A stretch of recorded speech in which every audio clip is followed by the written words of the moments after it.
मी 500 कोटींची बालकेणे घरात बसून पाय गालीच्या वरती ठेवता आले असते, पण माझ्या वडिलांचं स्वप्न पूर्ण करण्यासाठी मी राजकारणात आहे, असं विधान केले भाजपच्या नेत्या पंकजा मुंडे यांनी. मी कधीच विचार केला नव्हता की पवार कुटुंबातील एक व्यक्ती बीडचा पालकमंत्री बनेल, असं मोठं विधान भाजपच्या नेत्या पंकजा मुंडे यांनी केलं. तर आपल्या लेकरांचे कान बाहेरच्या व्यक्तीनं टोचले तर दुखत नाही, असं पंकजा मुंडे म्हणाल्या. बीड जिल्हा जातपात मानणारा नाही. बीड जिल्ह्याला मी कोणाची दृष्ट लागू देणार नाही, असा निर्धार पंकजा मुंडेंनी बोलून दाखवला. वक्फच्या सुधारित विधेयकावर गृहमंत्री अमित शहांनी विरोधकांना चांगलंच सुनावलं. विरोधकांकडून वक्फ विधेयकाबाबत संभ्रम निर्माण केला जातोय. या दुरुस्ती विधेयकामुळे वक्फच्या कारभारामध्ये पारदर्शकता येते, त्यामुळे याला विरोध कशाला, असा सवाल त्यांनी केलाय. तर संसदेचा कायदा सर्वांना स्वीकारावा लागेलच, अशी तंबी त्यांनी विरोधकांना दिली. राज्यातील महाविकास आघाडीतील घटक पक्ष असलेल्या शिवसेना ठाकरे गटाचे खासदार अरविंद सावंत यांनी लोकसभेत वक्फ दुरुस्ती विधेयकाला विरोध केला. या विधेयकाच्या आडून वक्फचे लाखो एकर जमीन हडपण्याचा केंद्राचा हेतू असल्याचा आरोप सावंत यांनी केला. ठाकरे गटानं सभागृहात उघडपणे घेतलेल्या विरोधी भूमिकेमुळे शिवसेना आणि शिंदे गटाचे खासदार श्रीकांत शिंदे यांनी सावंत यांना टोमणे मारले. केंद्रातील नरेंद्र मोदी यांच्या नेतृत्वाखालील सरकारनं आणलेलं वक्फ बोर्ड दुरुस्ती विधेयकावरती लोकसभेत रात्री उशिरापर्यंत मतदान प्रक्रिया सुरू होती. दरम्यान या दुरुस्ती विधेयकावरती मतदान होण्यापूर्वी त्यामध्ये असदुद्दीन ओवैसींसह इतर विरोधी पक्षाच्या नेत्यांनी मांडलेल्या दुरुस्त्या फेटाळून लावण्यात आल्या. वक्फ सुधारणा विधेयकाला All India Muslim Personal Law Board ही मुस्लिम समुदायाची देशातली सर्वात मोठी संघटना न्यायालयात आव्हान देणार आहे. तसंच या कायद्याच्या विरोधात रस्त्यावरती उतरून लढा दिला जाईल, असं देखील संघटनेनं जाहीर केलंय.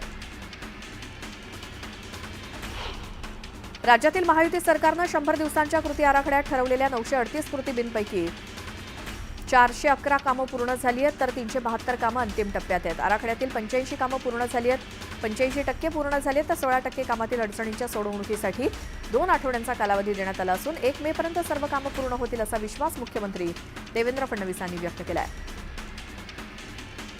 पुण्यामध्ये बॅनरबाजी करत शिवसेनेकडनं कुणाल कामराला प्रत्युत्तर देण्यात आलं. एकनाथ शिंदे यांच्या कार्याचा काव्यातून गौरव करत शिवसेनेनं पुण्यात बॅनरबाजी केली. टिळक रोडवरती ठाण्याची रिक्षा सुसाट अशा आशयाचे बॅनर झळकत आहेत. पौराणिक काळात हनुमान आणि आधुनिक काळात छत्रपती शिवाजी महाराज हेच संघाचे आदर्श असल्याचं मोठं वक्तव्य सरसंघचालक मोहन भागवत यांनी केलं. तत्वरूप काम करणारा संघ व्यक्तिवाद मानत नाही, पण जीवनात काही साकार आदर्श हवेच असतील तर पौराणिक काळात श्री हनुमान आणि आधुनिक काळात छत्रपती शिवाजी महाराज हेच आदर्श आहेत, असं ते म्हणाले. केंद्रीय मंत्री नितीन गडकरी यांच्या हस्ते प्रसिद्ध लेखक विश्वास पाटील यांनी लिहिलेल्या द वाईल्ड वॉरफ्रंट या पुस्तकाचं प्रकाशन करण्यात आलं. यावेळी नितीन गडकरींनी केलेल्या भाषणात त्यांनी छत्रपती शिवाजी महाराज हे 100% सेक्युलर होते, असं वक्तव्य केलं. संतोष देशमुख हत्या प्रकरणी धनंजय देशमुख यांनी अजित पवारांची चर्चा केली. हे हत्या प्रकरण उजेडात आणणाऱ्यांना विविध प्रकारे त्रास दिला जात असल्याचं देशमुख म्हणाले. यावरती देशमुख यांच्या तक्रारींबाबत मुख्यमंत्र्यांना कळवणार आहोत, असं अजित पवारांनी सांगितलं. सरपंच संतोष देशमुख यांच्या खुनामुळे बीड जिल्ह्यातील गुन्हेगारी चव्हाट्यावर आली. सुरेश धस यांनी आणखी एक दावा केल्यामुळे खळबळ माजली आहे. प्रवृत्त झालेल्या 13 राजकीय खुनांबाबत त्यांनी खळबळजनक दावा केलाय. धस यांनी बीड जिल्ह्यातील अनेक धक्कादायक राजकीय पत्ते उघड केलेत. आपल्या राहत्या ठिकाणापासून जवळ असलेल्या किंवा कोणत्याही निबंधक कार्यालयात मालमत्ता खरेदी आणि विक्रीची नोंदणी करण्यासाठी महसूल विभाग 1 मे महाराष्ट्र दिनापासून एक राज्य एक नोंदणी सुरू करणार आहे. सरकारच्या या धोरणामुळे राज्यातील जनतेला दिलासा मिळणार आहे. महानगरपालिकेच्या मासळी बाजाराला आंतरराष्ट्रीय दर्जाच्या सुविधेसारख्या पुनर्विकास करण्याची राज्य सरकारची योजना आहे. दुबई आणि सिडनी येथील वॉटर एंड मार्केटच्या धर्तीवर हा मासळी बाजार कोळी भवना शेजारी सुरू केला जाईल. त्यामुळे दर्जेदार मत्स्य व्यवसायाच्या संधी इथे मच्छीमार बांधवासह व्यापारी आणि विक्रेत्यांना प्राप्त होणार आहेत.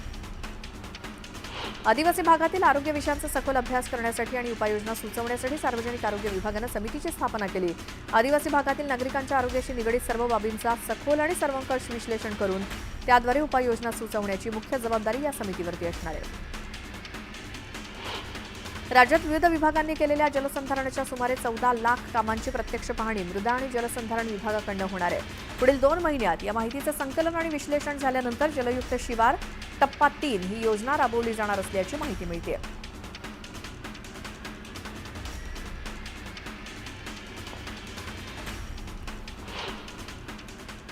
यानंतर एक मोठी बातमी बघूयात. प्रवासादरम्यान बाहेरचे खाद्यपदार्थ खाण्याचा मोह आवरता येत नाही, मात्र आता एका महिलेनं कर्जत स्टेशनवरती घेतलेल्या वडापावमध्ये चक्क साबण आढळल्याची तक्रार केली आहे. तक्रारदार रशिदा इशाक घोरी यांनी प्लॅटफॉर्म क्रमांक 2 वरील रेल्वे स्टॉलवरनं नाश्ता खरेदी केला आणि त्यांना आत साबणाचा तुकडा सापडला. त्यानंतर धक्का बसून ती स्टॉलवरती परतली आणि एका सुरक्षा रक्षकाला कळवलं, परंतु त्यांनी हस्तक्षेप करण्यास नकार दिला. त्यानंतर तिनं स्टेशन मास्टरच्या कार्यालयात औपचारिक तक्रार दाखल केली आणि रेल्वेच्या ॲपद्वारे घटनेची माहिती दिली.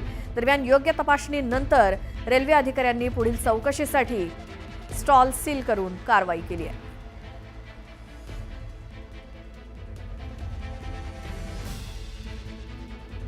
रेल्वे प्रवासादरम्यान स्टेशनवरती अनेक खाद्यपदार्थ खरेदी केले जातात. अशाच एका महिलेला कर्जत स्टेशनवरती एका स्टॉलवरून घेतलेल्या वडापावमध्ये साबणाचा तुकडा आढळला आणि त्यानंतर तिनं तक्रार करण्यासाठी गेली असता जे कोणी तिथे उपस्थित सुरक्षा रक्षक होते त्यांनी हस्तक्षेप करण्यास नकार दिला. मग तिने स्टेशन मास्टरच्या कार्यालयात औपचारिक तक्रार केली आणि रेल्वेच्या ॲपद्वारे या घटनेची माहिती दिली आणि योग्य तपासणीनंतर रेल्वे अधिकाऱ्यांनी पुढील चौकशीसाठी स्टॉल सील केलाय.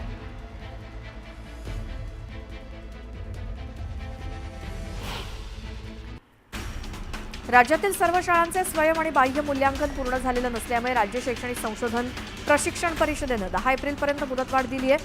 ही तिसरी मुदतवाढ आहे. ऐन परीक्षेच्या तोंडावर विविध प्रशिक्षण तसंच मनुष्यबळाची कमतरता असल्यामुळे 100% शाळांचं मूल्यांकन मात्र रखडलेलं आहे. आरटीई अंतर्गत प्रवेशासाठी पहिल्या प्रतीक्षा यादीतील प्रवेशाची मुदत 1 एप्रिलपर्यंत संपली आहे.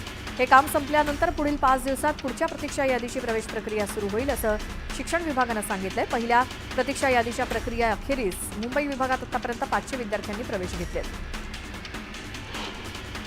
येत्या शैक्षणिक वर्षापासून गणवेशाचा रंग आणि रचना ठरवण्याचा निर्णय स्थानिक शाळा व्यवस्थापन समिती स्तरावरती घेता येणार आहे. त्यामुळे एक राज्य एक गणवेश योजना आता पूर्णतः गुंडाळली गेली असून मोफत गणवेश योजनेच्या अंमलबजावणीसाठी संपूर्ण अधिकार या व्यवस्थापन समितीला देण्यात आलेत आणि आता शालेय शिक्षण विभागानं 20 सप्टेंबर 2024 रोजी घेतलेल्या निर्णयात बदल करत सुधारित शासन निर्णय जारी केला. उष्णतेच्या लाटांपासून खबरदारीचा उपाय म्हणून शिक्षण विभागानं सर्व विद्यार्थ्यांना थंड पेय, ताक, थंड पाणी देण्याच्या सूचना नुकत्याच शाळा प्रशासनाला केलेल्या आहेत. मात्र आधीच तुटपुंच्या पैशात शाळेच्या खर्चासाठी जमवाजमव करताना दमछाक होत असताना थंड पेय आणि ताक देण्यासाठी पैसे कुठून आणायचे असा प्रश्न शाळा व्यवस्थापनानं पडलाय. राज्य सामायिक प्रवेश परीक्षा कक्षामार्फत बीबीए, बीसीए आणि एमसीए अभ्यासक्रमाच्या प्रवेशासाठी सीईटीसाठी यंदा 72,259 विद्यार्थ्यांनी नोंदणी केली आहे. गेल्या वर्षीच्या तुलनेत यात मोठी वाढ झाली आहे. यंदा सीईटी सेलनं या अभ्यासक्रमांच्या प्रवेशासाठी डिसेंबरमध्येच नोंदणी प्रक्रिया सुरू केली. नागपूरच्या परिसरात झालेल्या अवकाळी पावसानं हजारो पोती धान्य भिजलं. कळमना एपीएमसी मार्केटमध्ये शेतकऱ्यांसोबत व्यापाऱ्यांच्या धान्याची नासाडी झाली.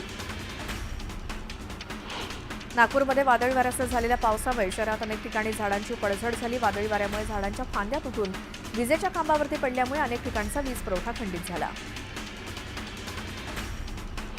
मुंबईसह उपनगरात गुरुवारी सुद्धा ढगाळ वातावरणाचा काही ठिकाणी हलक्या सरींचा अंदाज हवामान विभागानं वर्तवलाय. तसंच ठाणे, पालघर आणि रायगड जिल्ह्यात सुद्धा हलका पाऊस पडण्याची शक्यता हवामान विभागाकडून वर्तवण्यात आली आहे. विदर्भातील चंद्रपूर, अमरावती आणि अकोला जिल्ह्यांना आज मेघगर्जना आणि वादळी वाऱ्यासह गारपिटीचा इशारा देण्यात आलाय. बंगालच्या उपसागरावरून येणारे बाष्पयुक्त वारे, हवेच्या वरच्या स्तरातून अरबी समुद्रात येणारे बाष्पयुक्त वारे आणि उंच ढगांच्या निर्मितीमुळे गारपिटीचा अंदाज आहे. छत्रपती संभाजीनगरमध्ये सलग दुसऱ्या दिवशी अवकाळी पावसानं हजेरी लावली. विजांचा कडकडाट, ढगांच्या गडगडाटासह पाऊस सुरू होता. पुढचे 3 ते 4 दिवस अवकाळी पाऊस बरसण्याची शक्यता हवामान खात्यानं वर्तवली आहे. नागपूर पालिकेच्या इमारतीसह काही घरांच्या छतावरती प्रायोगिक तत्वावर हीट रिफ्लेक्टिव्ह पेंट मारला जाणार आहे. या प्रयोगामुळे घरातील उष्णतेत किती घट होते याचा सविस्तर अभ्यास करून पुढील अहवाल सादर करण्याच्या सूचना मनपा आयुक्तांनी दिल्या. दरवर्षीच्या तुलनेत यंदा मार्चमध्ये उन्हाचा तडाखा अधिक असून त्याचा फटका पक्ष्यांना सुद्धा बसलाय. मार्चच्या पहिल्या 15 उन्हाच्या तडाख्यामुळे 57 पक्षी जखमी झाले होते. मागील 15 दिवसात आणखी 24 पक्षी जखमी झाले असून मार्चमधील एकूण जखमी पक्ष्यांची संख्या 81 वरती पोहोचली आहे. बार्शीमध्ये पतीसह तिघांकडनं विवाहितेचा छळ करण्यात आल्याची घटना समोर आली आहे. पती, मेहुणा आणि नणंद यांनी मिळून मारहाण करत जबरदस्तीनं पीडितेच्या भुयांवरून ट्रिमर फिरवत मुंडन करण्यास भाग पाडलं. तिघांविरोधात गुन्हा दाखल करण्यात आलाय. कोथरूडमध्ये पुलाच्या कठड्याला धडकून दुचाकीस्वारासह दोघांचा मृत्यू झाला. सर्वेश गोपाळ पाटील आणि पुष्कर सुधाकर चौधरी अशी मृत्यू झालेल्या दोघांची नाव आहे. कुडाळ तालुक्यात पावशी केसरकरवाडी रस्त्यावरती एसटी आणि कारचा अपघात झाला. यात कारमधील शालेय विद्यार्थी किरकोळ जखमी झाले. या अपघातामुळे वाहनांच्या लांबच लांब रांगा लागल्यामुळे शाळकरी मुलं खोळंबली होती.